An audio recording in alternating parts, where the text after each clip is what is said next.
Welcome to the Resilient Recruiter Podcast. I'm your host, Mark Whitby, and I'm super thrilled to be joined today by Balraj Guraya. Balraj is the founder and director of Envision Education, a recruitment firm he established in 2014 to address staffing shortages in schools across London and the home counties, particularly within special needs education. Balraj has grown Envision Education to a high-performing team of 23 people, and he was able to replace himself as a biller in 2022 so he can concentrate on scaling the business. That is not an easy thing to do, and certainly Balraj faced many challenges along the way, which we're going to talk about in the course of this interview. I'm also honored to have Balraj as a member of our Apex coaching program. It's a coaching program aimed at entrepreneurs who want to build a scalable 8-figure recruitment business that runs without them. Balraj is really well liked and respected in our community because of his high energy style and his willingness to share what's working or even what's not working in his business to benefit and help others. Balraj, welcome. Thank you so much for being here. Hi, Mark. Always a pleasure to see you. Fantastic. So mainly we're going to talk about your journey as an entrepreneur and from the founding of Envision Education to now. But take me back. Why did you get into recruiting in the first place? I think I was always into sales. So sales was a big kind of plus of mine, and that was something that I was always strong at. And I actually fell into recruitment. It wasn't something that I purposely decided to get into. And I've just progressed within recruitment. I found that I really enjoyed it. I love the buzz of, making placements. I love the buzz of finding people jobs, the satisfaction you get from that. And of course I've always been money motivated. So that's something that, resonated with me within recruitment, and it's very much merit based. So, it's depending on how much work you put in is, the rewards you get. And I really enjoyed that. Fantastic. That all makes sense. How did you know that you were good at sales or that you enjoyed sales before even getting into recruiting? Because I had various sales jobs. It's a good question. So I had various sales jobs. I worked in Selfridges in London selling watches. I worked in a gym for 4 or 5 years selling gym memberships. So I had various sales jobs throughout my time. Even McDonald's, if that's what you would call a sales job, but not really. Oh, awesome! You started at McDonald's. What, in high school or? Yeah, just after high school, just as a part-time job. Fantastic! Wow, that's awesome. So then, fast forward to 2014 is when you launched, right? Yeah. Did I get that right? Yeah, 2014. Yeah, that's correct. And tell me about the motivation to start Envision Education, why you did that, and what was your goal? I always had ambitions to start my own business ever since I left school. So that was something always kind of on the back of my mind. And having worked at Teaching Personnel, which is still now the biggest education specialist recruitment agency in England, I had a really good experience there. I was there for 4 years. Then I just wanted something different. I had some interviews. I was offered a role. I went into that a new position within another company as an operations manager, and it was probably it was the worst decision I ever made, and also the best decision I ever made, because I went into that company thinking it was going to be great, but actually it was an awful experience. So I was there for 4 months, didn't have the best time, and then I just left. And I thought, okay, I had some interviews.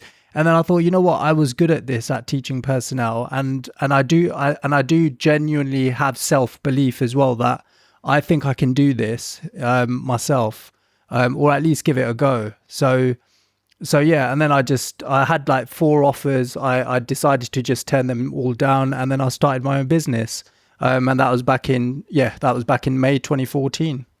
Amazing. And was it always your intention to like grow and scale a business, or like what were you thinking when you first set up that business, and then how did things work out in that first year?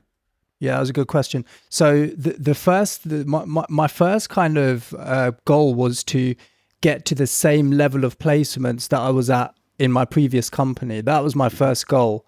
Of course, I did want to grow it further, but at the time I was like, right, I'm on my own here, so I just need to really just build up my own placements and get to a certain level, which I did. I did that within about a year and a half. Awesome. 4 years at being at my previous company, I managed to do that in a year and a half on my own. So that was the first part, and then it was then starting to recruit people after that. So I was on my own for about just under 2 years. Got it. Okay, so literally, like, to paint a picture for me, you now have really nice offices and everything, but what was your work environment for those first couple of years? It was just in a small little office, just literally one desk. Yeah, so it was one desk. I had to really, really be very self-motivated. I'd never worked on my own before like this, so I had to have the drive, I had to have the energy, I had to have focus, I had to be motivated to wake up in the mornings, and all of those things. So for sure, those 2 years were absolutely crucial and critical for me to grow as to where I'm at now, because that all really, really that gave me the foundation that I needed to get to where I am right now. Makes sense. And anybody who, of course, now everybody, not everybody, many people work from home so that's a more universal, common experience. But at the time, working just by yourself in a tiny office, and, you don't have anyone to bounce off of. You have to create your own energy, right? There's no atmosphere, right? There's no buzz in the office. You have to create it. For me, I was creating that energy by talking to my candidates and clients. So that was how I was getting that energy to just do better and better and better, because as I was creating those relationships with those clients, candidates, making those placements, gaining that satisfaction, that propelled me to want to do better and better. It makes total sense. So you mentioned that your very first goal was just getting to the same level of placements as you were when you worked for another company, and that took about 18 months. What was the biggest challenge or surprise that you encountered in those early days? I think in those early days, before I had a team, it was really just being very consistent. So it's having the drive to produce the consistent amount of work every day, and also realizing that when you're building a business at the beginning, particularly, it will take time and it will take effort, and it's not going to be an overnight success. So you've just got to be super consistent. You've got to be producing the right kind of activity at the right amount of activity as well. So in terms of challenges, I think it was just the main thing was really just being able to stay motivated and just keep producing. But to be honest with me, I had that drive. So I would say it was a challenge, but it wasn't something that was really difficult for me, because I knew that I wanted to make this business a success. So in order for me to do that, I knew that I need to be, I need to be on my A game every day, and I wasn't afraid to do that. Got it. Okay, awesome. What was the trigger for you deciding that now you need to start hiring a team? Because I didn't want to stay on my own doing this. That was also an ambition of mine as well. I knew that where I could take Envision Education, I knew that it could be one of the big players within the education recruitment space. So yeah, for sure. I mean, that was something that I wanted to do more or less from day one. But I knew that I had to make sure that I had revenue coming in and the company was being profitable before recruiting anyone else. So I think it was mainly when I built my level of placements to a certain degree, then I was like, right, I need to start recruiting and finding others to support me. And it was mainly the resourcing side. So that was my first hire, to bring on a resourcer to help support me make those placements. That all makes total sense.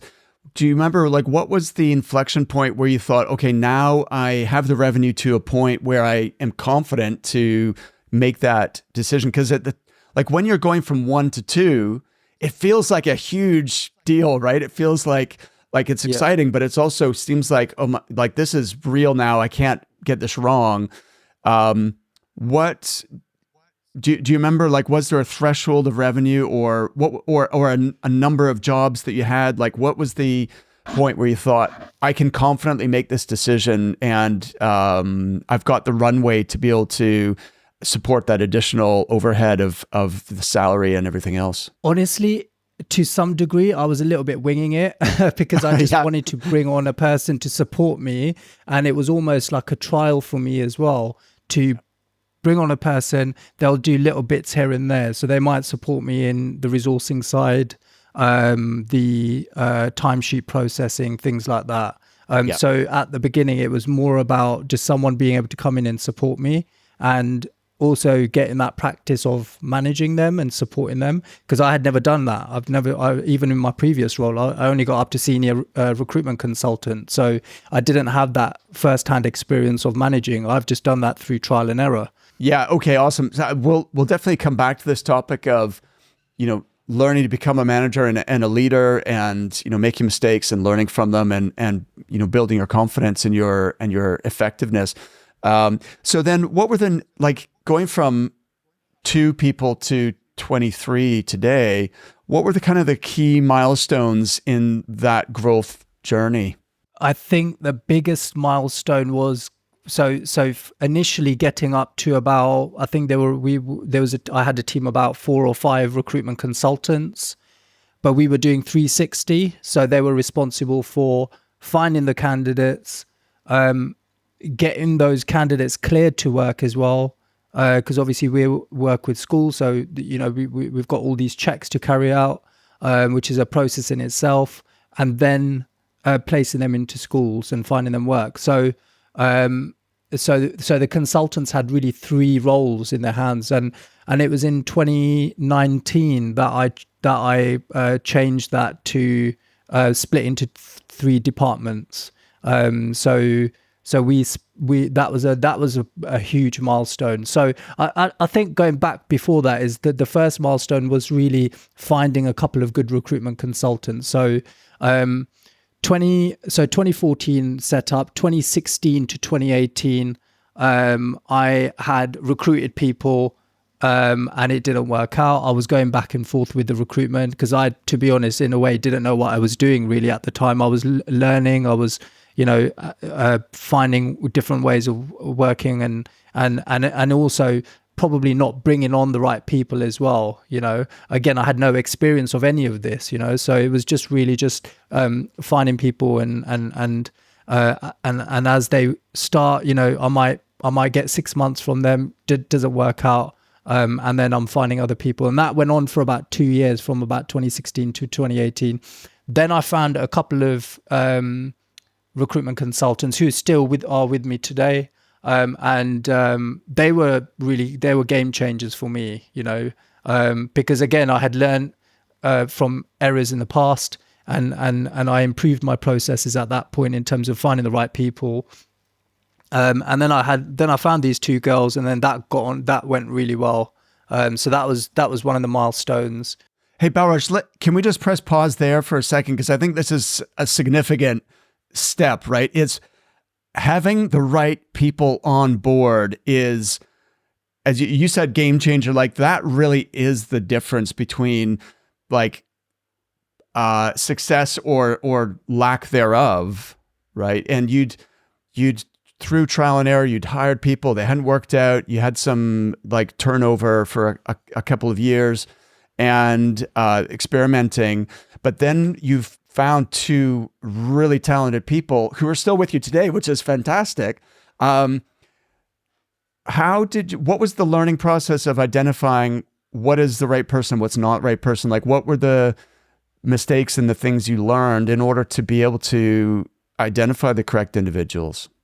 Well, I didn't have a real structured interview process at that stage. It was just interviewing them, asking them some questions. Oh, they sound great. I really like them. Great, you've got the job. Right, But then I quickly found that it's not about whether you like the person or not. It's very much about do they have the skills?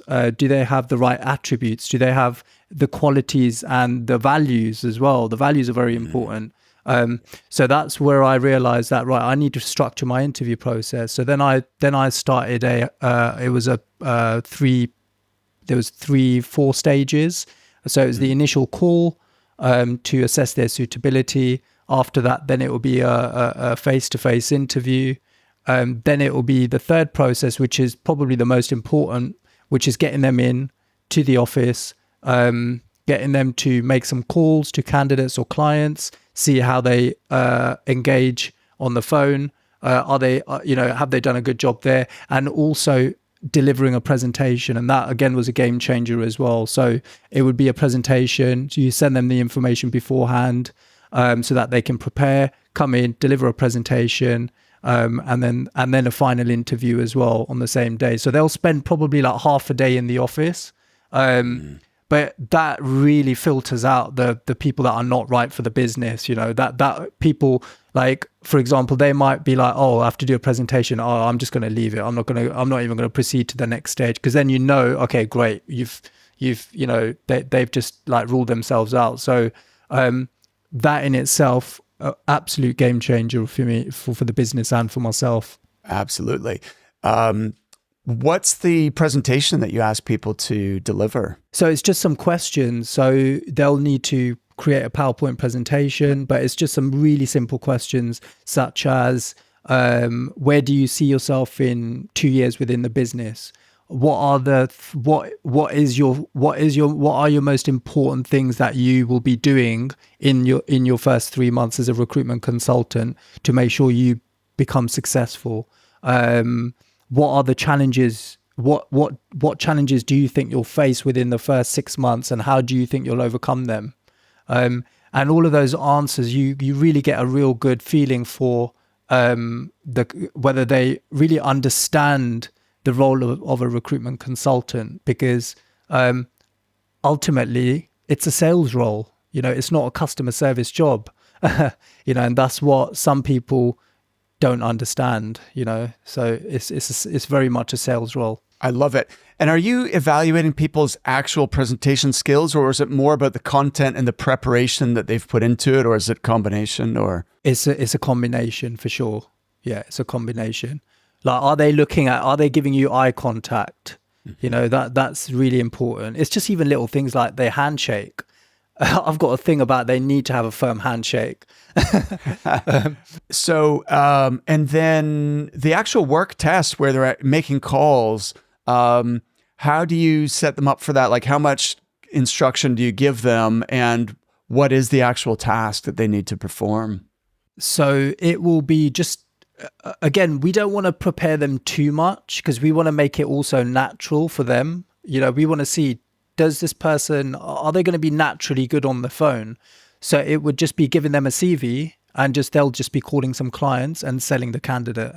We don't want to see, we're not necessarily interested in whether they get them an interview or a trial. It's more about how they are going to be on the phone.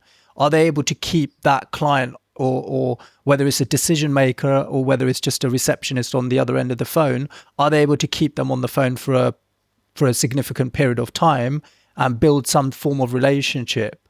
So that was important. Fantastic. And I think that what's genius about that is even the willingness to do that is a test, right? If they don't want to do that exercise, then that's probably like, because this job is not easy, right? It does take resilience. It takes courage. It takes, a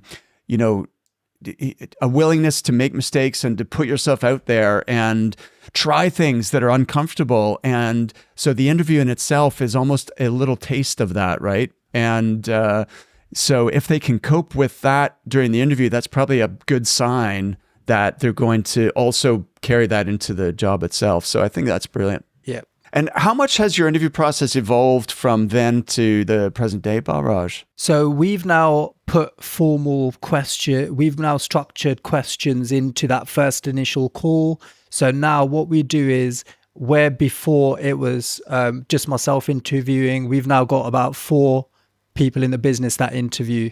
So what I've done now is I've put a formal process in place, and we've got a list of questions that they would ask in that initial call. So what that means is that we've all got a uniform way of interviewing potential hires.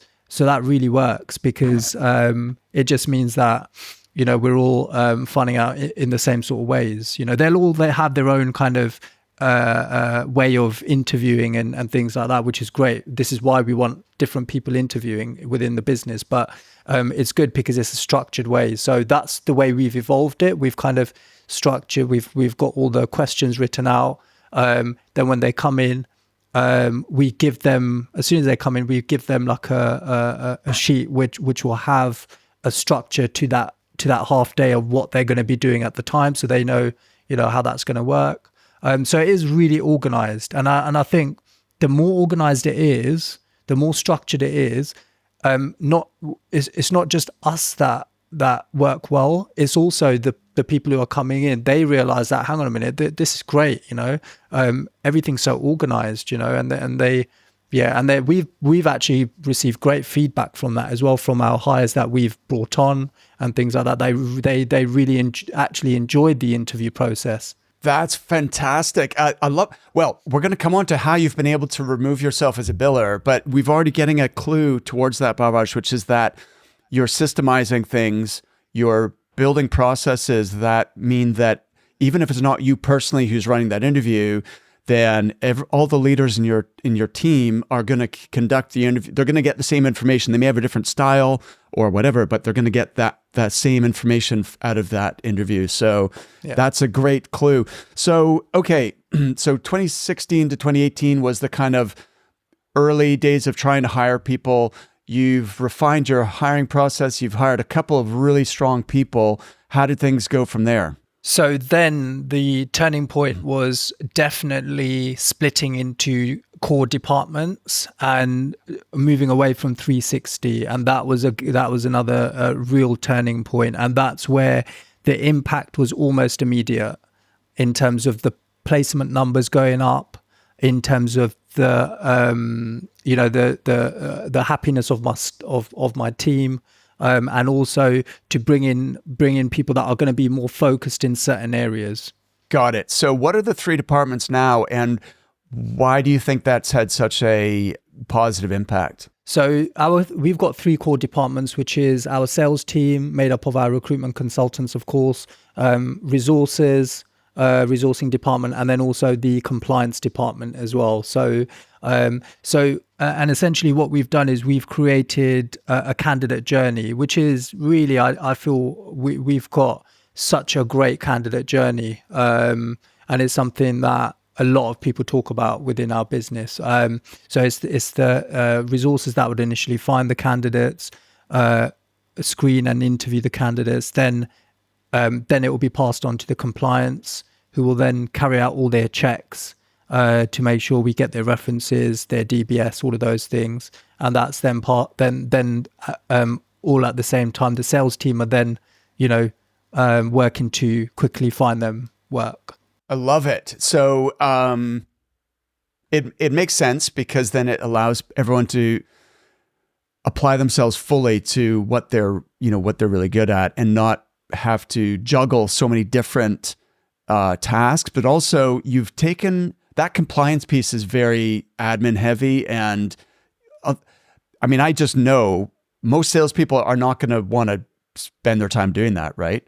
And so by taking that responsibility away from them, you're giving them more time to sell, and also they're going to enjoy the job better. Exactly. Well, one of our recruitment consultants, she was she still is one of our top billers, and she got up to, I don't know, she had something like between 40 and 50 candidates working every week.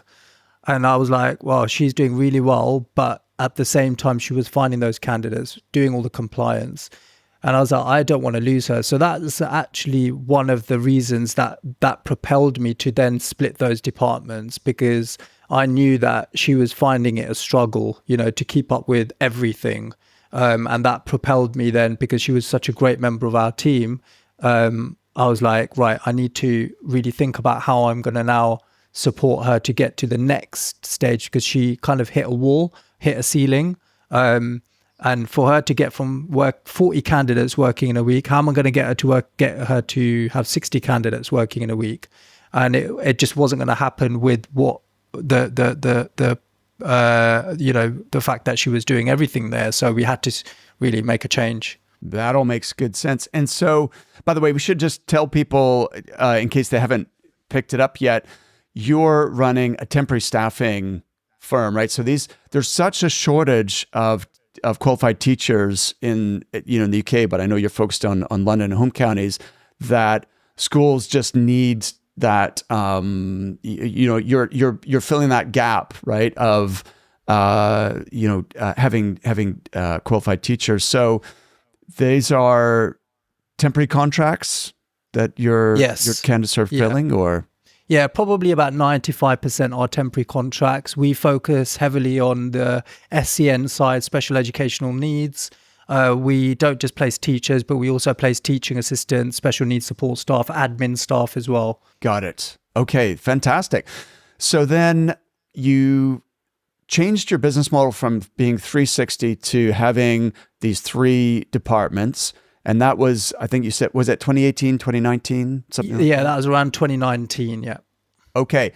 But then the next 3 years, you were able to get to the point where you could replace yourself as a biller and then really concentrate on scaling. So what were the keys to being able to achieve that? Because I think that is the dream for many recruitment business owners, but they never quite get there. They're I'd say the majority, in fact, I'd say it's what you've achieved, Balraj, is quite rare.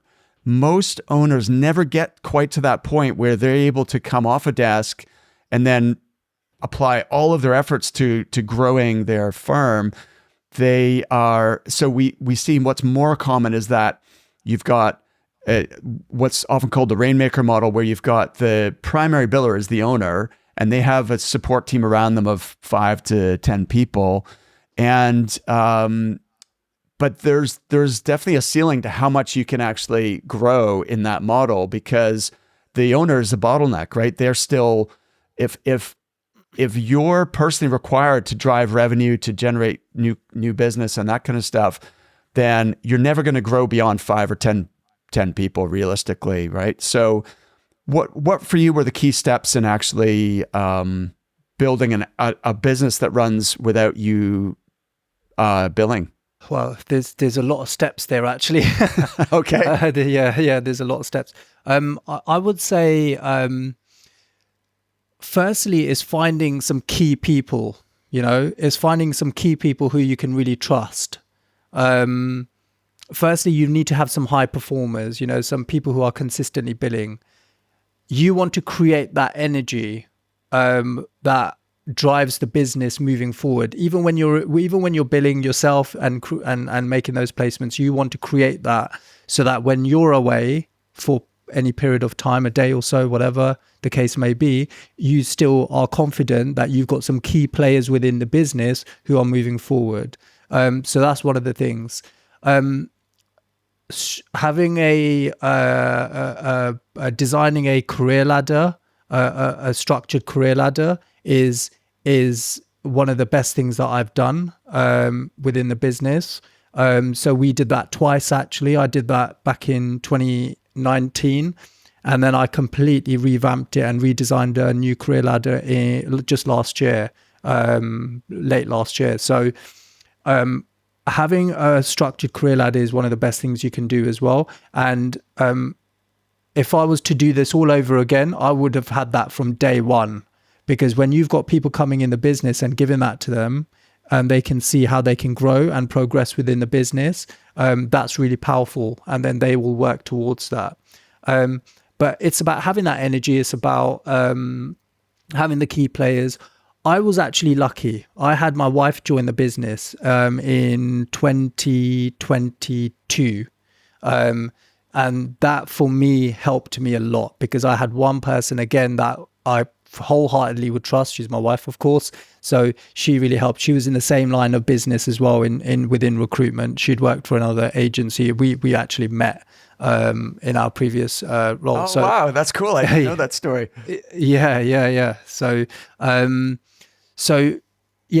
having that, and then we recruited a sales manager, back in, just a year ago, actually.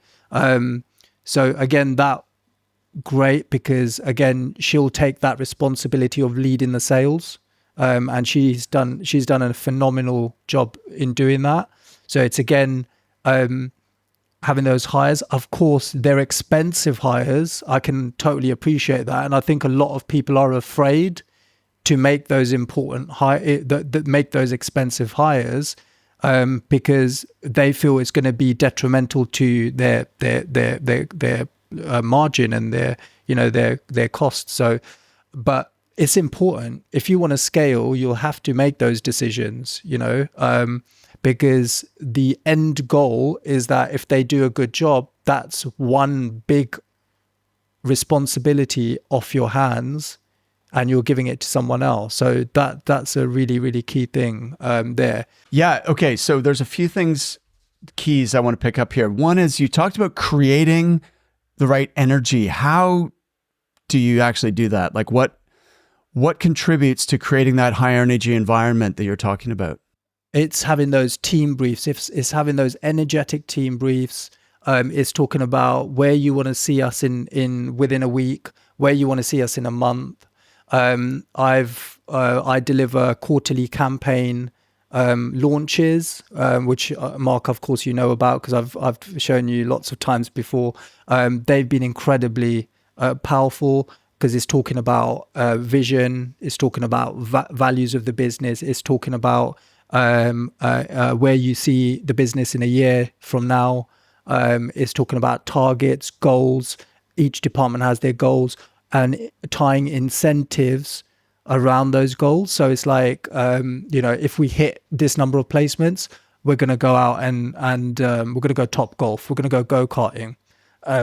It's introducing all these different incentives that make the team motivated and really, get them to do well within that course of the campaign. So it's doing that. It's like I said, energetic team briefs. It's ringing the bell each time you make a placement, things like that. Oh, cool. You actually do that still. That's brilliant. Oh, yeah, for sure. When you say team briefs, what do you actually mean? So team brief would be something like, now, for example, what we do is every Tuesday we'll have a team brief in the office. So it's about, we'll deliver employee of the week for the previous week, why they were employee of the week. So we'll say, for example, one of our employees got employee of the week because they demonstrated our core values really well. They collaborated really well with the different departments. They were focused. They hit their goals, they hit their targets, things like that. And again, that in itself is a real motivator, and especially because we've got a big team, we've got over 20 people. Everyone's seeing that. That's fantastic, But the thing is, it's always from the top down. If you have that energy at the start of the week, ultimately it's down to me to drive to build that energy, as the leader of the company. So if I do that, then others will automatically follow. They will be energized. They'll want to do well because they're like, well, right, he's energized. We've got to do it. Balraj, it sounds like a simple thing, but I think it's often overlooked. Leaders don't consciously, they're not aware of their own energy level and how that's going to impact others around them, right? They show up to work, and if they may be in a good mood or a bad mood or kind of in between, right? Because we're all human beings and we have good days and bad days. But as the leader, the impact of your energy on everyone else is massive, right? It's going to cascade throughout everybody else. One of my first coaches, Balraj, is a guy called Ravi Tangri. In fact, he was my very first coach. He's the guy that inspired me to become a coach. And he is a nuclear physicist originally before he went into business. And he talked, now this is going to sound a bit woo-woo, but bear with me. He talks about the idea that essentially we're all broadcasting like at an energetic frequency all the time, 24/7. We're broadcasting, right? And people around us are broadcasting, and we're picking up on each other's energy non-verbally, and even at a subconscious level, right? And we almost have this, and he calls it an energy body, which extends from your physical, person about, let's say, 10 feet around you in every direction. And, so the energy, even without saying anything, when you enter into somebody else's space, then you're affecting each other's energy, and either in a positive or a negative way. But as the leader, the impact you have on others is even more significant. So it's something you have to actually be intentional about, how you're coming across. Does that resonate for you? Oh, honestly, 100%. I can't begin to tell you how I feel that is a very, very accurate thing you've just mentioned there. So, for example, when I walk into the office each morning, I will literally be like, good morning. Yeah, just like that energy straight away. Everyone's like looking up. And then sometimes I make a joke and I'll be like, well, that woke everyone up. And then everyone's just laughing. And instantly, like, sometimes you just walk in and everyone's quiet. Instantly, like everyone's mood has just turned, from a Monday morning blues to like, okay, right, we need to wake up now but yeah, I completely resonate to that. Like, when I walk through the different departments and I'm like, I like to be around, and I don't want to just stay in my office. I like to walk around and, just smiling at people, just asking them some personal questions. That really does go a long way. It doesn't always have to be about work, it can be about all of these other things. And I've learned that over time. I never used to always be like that. And I've learned that over time. And I think it's made me grown as a person, not just as a leader. Yeah, no, absolutely. Actually, caring about people on an individual level and asking about them and their personal life as well, rather than just keeping it about work. But definitely, like when you mentioned saying good morning, it with a certain energetic tonality, it sounds simple, but it's something, again, if you just need to, you almost need to train yourself to, I remember when I worked in a big recruiting firm and, just a standard greeting where people say, how are you today, right? And most people, what do they answer? The average person, they'll say, not bad, right? Or something very like, fine, thank you. It's very mediocre, right? I don't want to go through my day feeling fine or not bad, right? That's not how I want my day to go. So I used to say, either say, awesome, how are you? And they'd kind of like almost, it takes them aback a bit. Or, you come up with a different word like stupendous or something they're not expecting, right? To interrupt their pattern, like extraordinary, thank you. Or remarkable, right? You want to come up with a different word than fine or not bad, right? And because it interrupts people's pattern and it changes their state, and it kind of makes them laugh because they're not expecting it, but all of a sudden they're in a more positive frame of mind. It's, for example, a question, I don't know if, in fact, Mark, you might have told me this. It's about a question, even just asking someone, instead of how are you, what's keeping you excited about life right now? Just a different question. That requires a different answer. And, Yeah, absolutely. So the other thing that you said, so it's obviously creating that higher energy environment. You mentioned ringing a bell, which I love. Is that like a school? Like, is it like a teacher's bell? Yeah, or yeah, what is yeah. it? It's just a bell. It's just a bell. We're looking to get one of those massive drums that you bang, but yeah, that's probably going to be in the next campaign. All right, awesome, love it. But what we do is we've actually implemented the same bell ringing through the different departments as well. So that's something I've done just recently now. So now it's like, what are our key things? So making placements for the sales team, candidates who are cleared in the compliance team, and candidates interviewed in the resourcing team. So now what we do is we've bought a different instrument, a musical instrument for each department, and then each time, not all the time, you won't get it all the time, but when we're having like a real impact day or a sales day or something along those lines, or we've got a competition or an incentive, then we'll get them to also get involved in that as well. So it's not just, so that's what I've done recently. It's like you're not just showing appreciation to the sales team who are making the placements, but the compliance team and resourcing team, they're just as important. In some points, they're probably even more important with the work that they do. In certain cases. So that's why having them involved in that is just as important. Balraj, that's brilliant. And because why should just the sales team have all the fun, right? It should be the other guys get a chance to play the instrument as well. I also like how you put your own twist on it by having a different instrument for each department, because a lot of sales companies have a bell or a gong or whatever, but I've not heard of that before. So what you're doing with all these pieces is you're building culture. So you've got the values, you've got the weekly team briefs, you've got the employee of the month or the week, you've got the career ladder, you've got the incentives, you've then got the different instruments.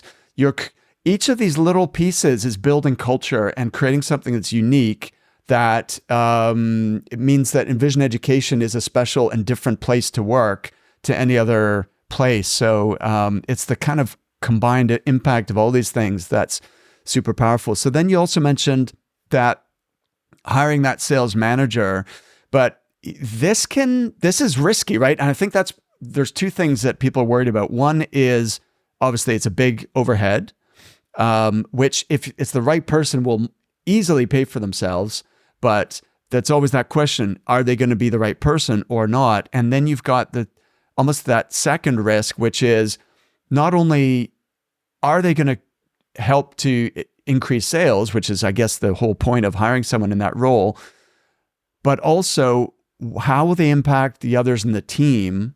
Because especially if you're bringing that person from a different company, a different culture, and they've not grown up in your business, then how can you remove the risk that that's going to be a conflict or other people aren't going to buy into them? So how did you make sure that was the right person and that they made a smooth transition into your culture? We knew that she was going to be the right fit for us just from the whole interview process and the fact that she was leaving Reed after working there for 20 years. So she made a huge step to leave Reed and come and work for us as a smaller organization. And for her to make that step is a big move. So we knew that was going to be, she's going to want to do well. So that was one thing. And then just through the interview process, we can see she really embodied our core values. We knew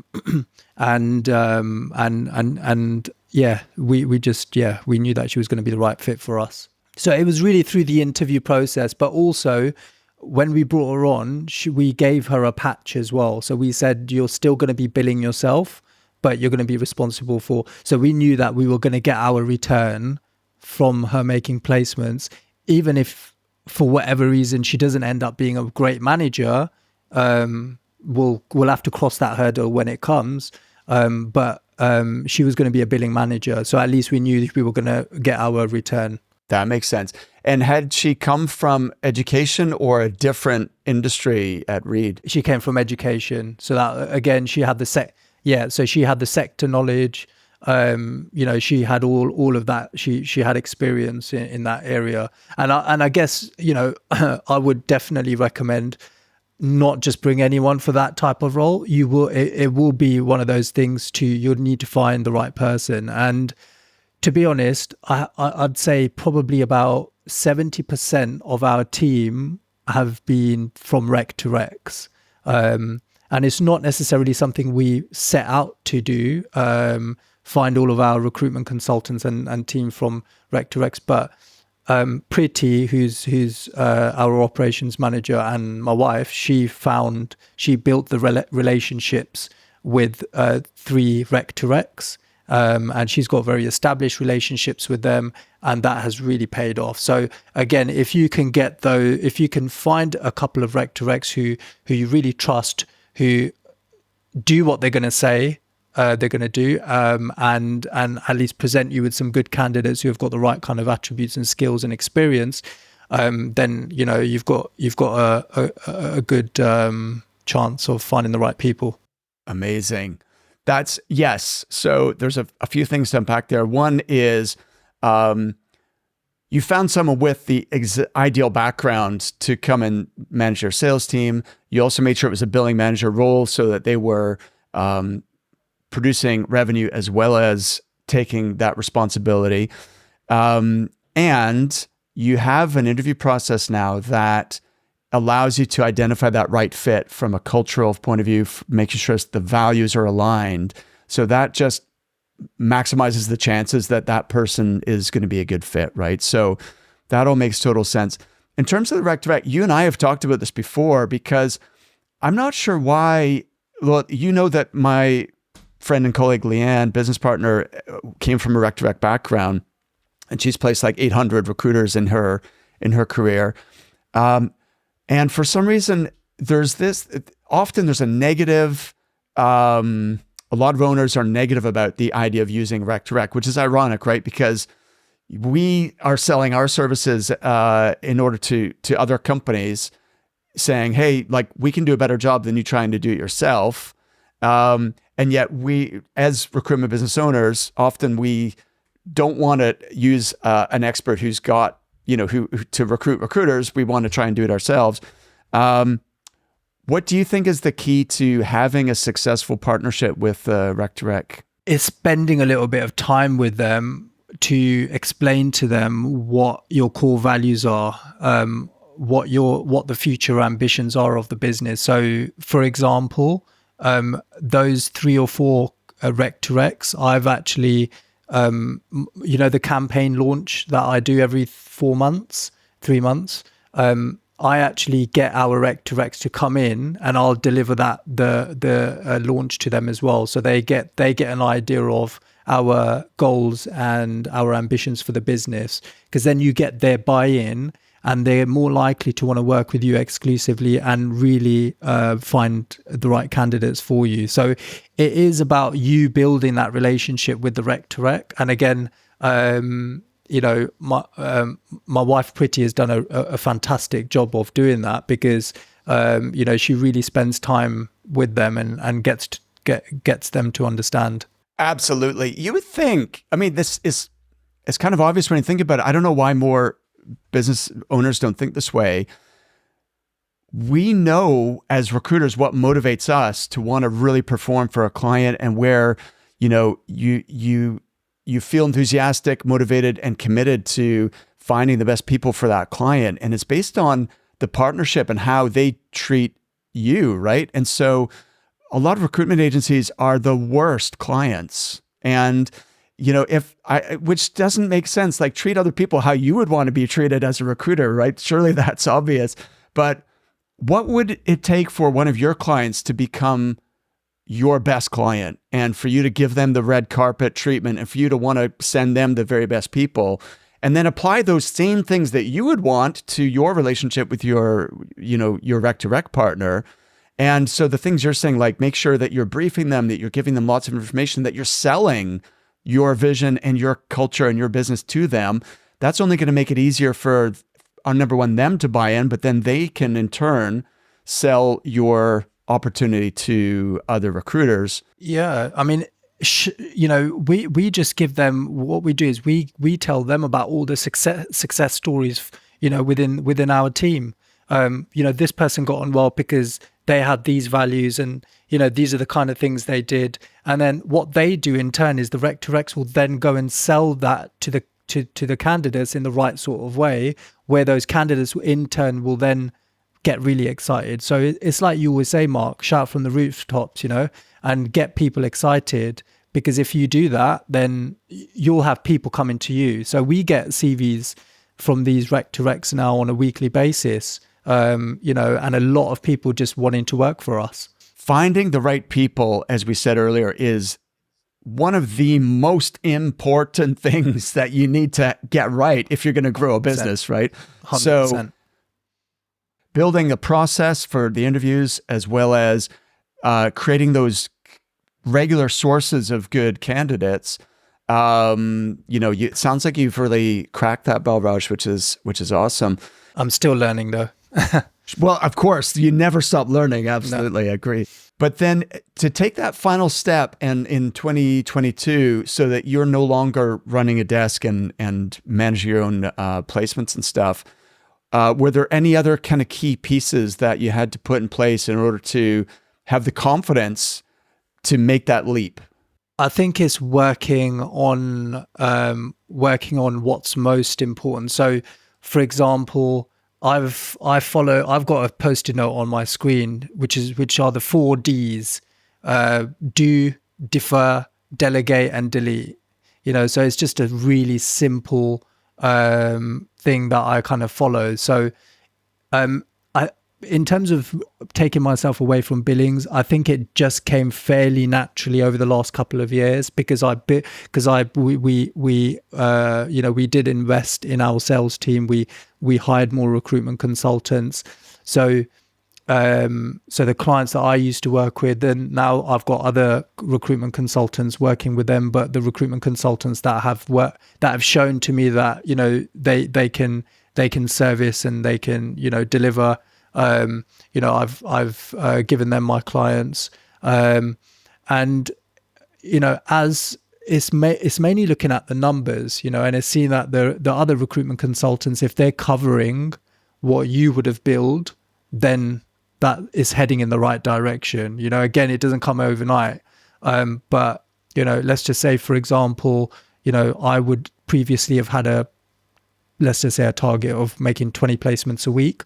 What I'll do is then I will move that across to other sales team members. So the other recruitments will then have an additional 2 placements each that they need to make, which isn't a lot, in the grand scheme of things. But where you've got 10 recruitment consultants, they can then take that flat. Yeah, and then you're just focusing on, delivering high energy sales meetings, then delivering coaching sessions. So that's a lot of the things that I focus on now. So that's where I feel like all of my value should be, which is delivering, group coaching sessions on various topics. So what we'll do is we'll just choose random topics. So we'll be like, okay, so let's talk about objection handling this week. So we'll deliver a 1-hour coaching session on objection handling. The next one will be how to refine our customer service so that we're delivering the best service possible to our candidates, different things. And rather than keeping that information locked inside me, I want to get that information out to as many people as I can within the business. So I'll spend my time coaching and developing my teams instead of me spending that time making placements, because ultimately that isn't really adding any value to the business. It is to some degree, but it's almost preventing the growth of the people within my business. 100%. You're at the stage like now where you can increase revenue more by coaching and developing people than you can directly by billing, because as one person, there's always going to be a limit to how much revenue you can bring on. But if you can help everybody increase by 10%, that's going to be dramatically more impactful, right? Balraj, you mentioned something about a candidate journey. Could you elaborate on what that involves? So the candidate journey is where they are, where we want to make sure that through the whole process of them being registered, interviewed, all their checks being carried out and then placed, we want to make sure that all the departments are working collaboratively but delivering the same level of fantastic service throughout that journey, so that the candidate feels like this is an efficient journey. So for example, we have a turnaround time of when a candidate is interviewed, they're cleared within 7 days. So we want to make sure we're keeping to that promise as much as possible.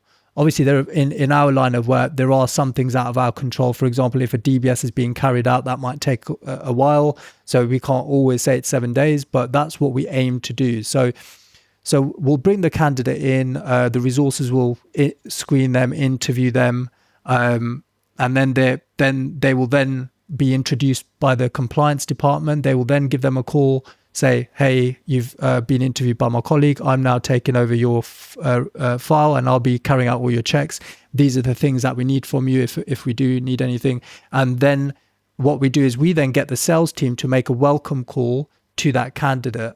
So because the recruitment consultants have less control of the candidates that are being brought in, which could be a negative impact, but actually we try to keep that level of service as best as we can. So as soon as a candidate is interviewed, we have a process by which the resources will send a blanket email to all the sales team saying this candidate's been interviewed. If it falls under any of the recruitment consultants' geographical area, they will then give the candidate a welcome call, which is scripted. So it's like, you've been interviewed. I wanted to introduce myself to you. I'm the recruitment consultant working in the schools in your local area. And then they'll ask them some key questions, such as what areas you're willing to travel to, how flexible are you, and all of these things, and start that kind of relationship building exercise.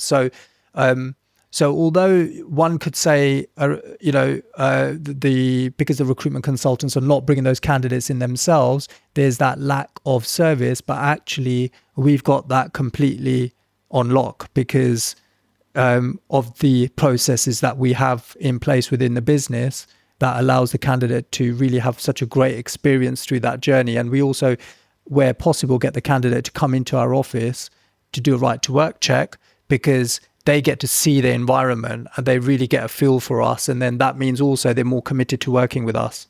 Yes, absolutely. What's most interesting about that to me is the fact that you have designed this process. And I think that's been one of the keys to your success, Balraj, is you've put these processes and systems in place and evolved them and improved them over time. And so now the business runs like a well-oiled machine. And that's really the key. And now you can really just keep scaling that. So what's your process for creating processes?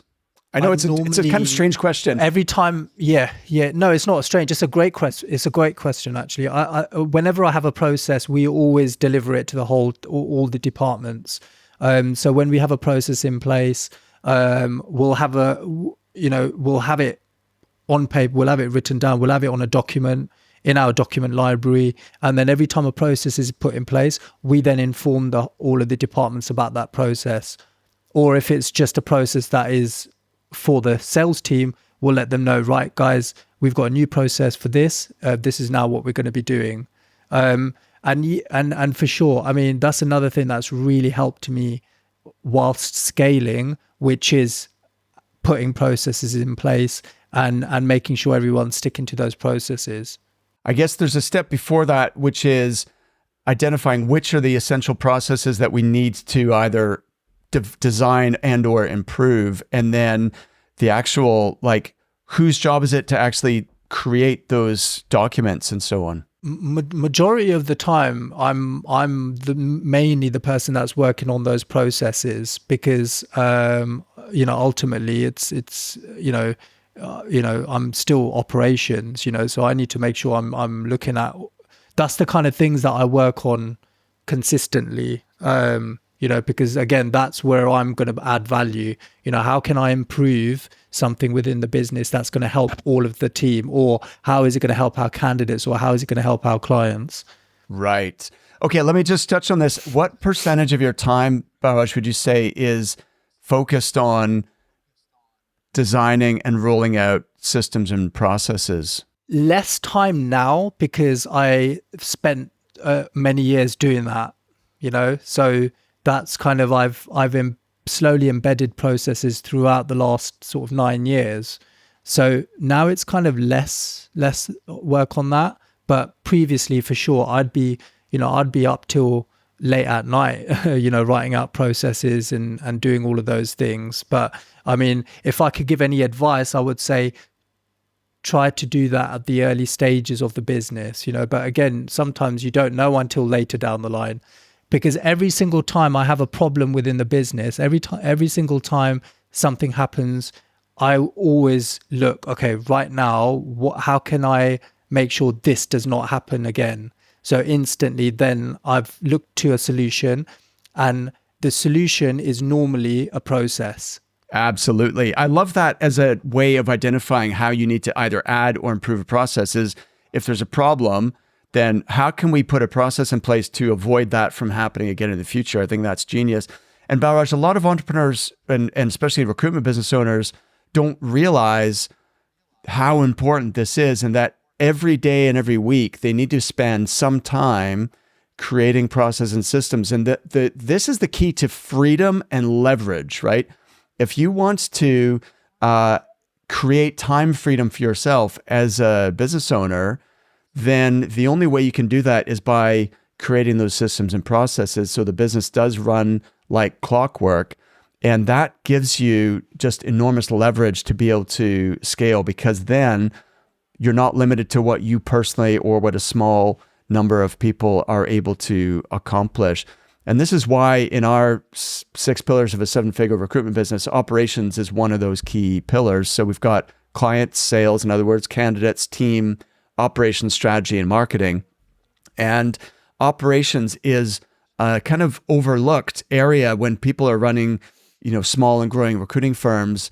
They don't give it enough importance. But as you've demonstrated in your business, I think that has actually been one of my strengths. Yeah, that I would say has definitely been one of my strengths, the operation side of things. I've always had a good eye for operations from day one, and I think without that, I definitely don't think the business would be where it is right now. Well, I can definitely see that. I think you're 100% right. That is one of your strengths. It's definitely not one of my strengths. And so that's why I've teamed up with Leanne, because it is her forte. And so I thought for those entrepreneurs listening who you don't identify with Balraj's kind of actual interest in and skill at developing processes, if you think, well, that's like the last thing that I can imagine myself doing, then that probably means you need to hire someone with complementary skills to yourself in the business who is going to focus on that. Because without that operational person, I just think it's impossible to really scale without that. Oh, you definitely, your operations is key, because how can you scale a business without having a strength within operations? So you definitely need the right kind of person doing that. Looking back over the last 10 years then, what would you say was either a setback or a challenge that that caused some kind of learning or development for you? Setbacks setbacks have been losing staff, and really doubting myself as a business owner through the course of that time. And that was a setback for me, because in 2019, around that time, it was really challenging, and I was thinking, is this even going to work for me, where I'm just bringing people and I'm losing them? And then I realized over the course of the time, and I've got such clarity over this now, to realize that either it was a mixture of I didn't have the right processes in place, but a lot of the time it was that the people that I was bringing into the business weren't right for the business. So then I realized that that's something that I have to just work on and make sure I have processes within that. So that was really challenging. That was a challenging time for me. COVID was a slightly challenging time as well, because we were very low on the placement numbers during the course of that time. Of course. And then moving to working from home, I was, absolutely, scared of that, because I was like, how am I going to manage my team working from home? But actually, again, it's like if you have the right people and you put trust in them, and as long as you're having those daily meetings, things will work out. And they did work out, because now we have, from that, we've implemented now Fridays and Mondays, everyone's working from home. So I've got 23 people working from home Mondays and Fridays, but because we've got structures and processes in place, and everyone, we've got very kind of firm expectations, and we have those daily Zoom meetings within each of the departments.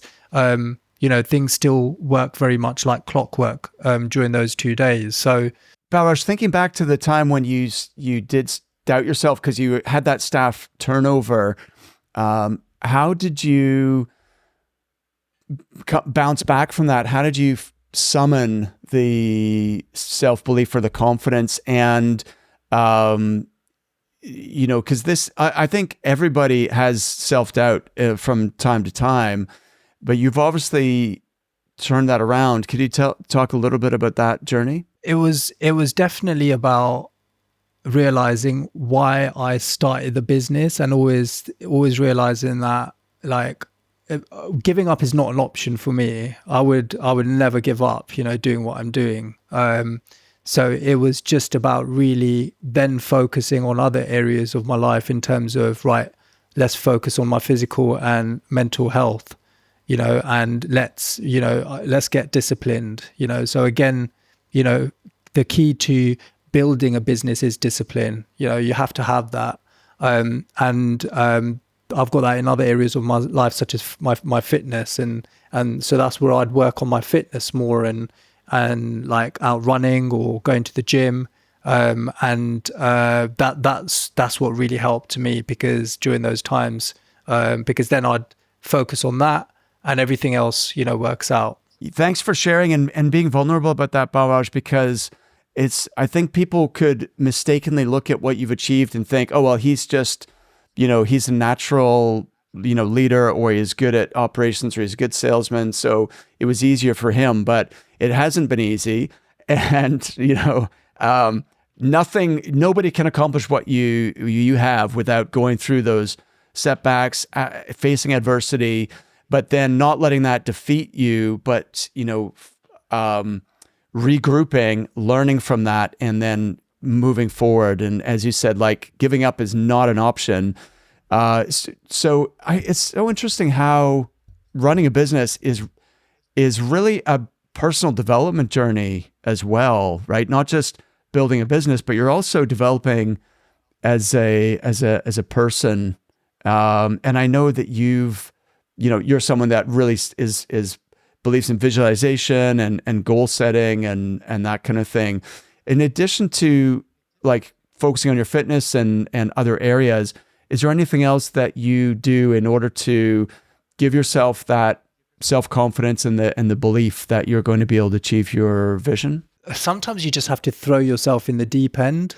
And sometimes you have to come in with positive vibes, so that's something that I try to focus on. So if I'm having a bad day, I then have to kind of just regroup and realize that, look, yes, you can be vulnerable, but you've got a job to do and you need to get that job done.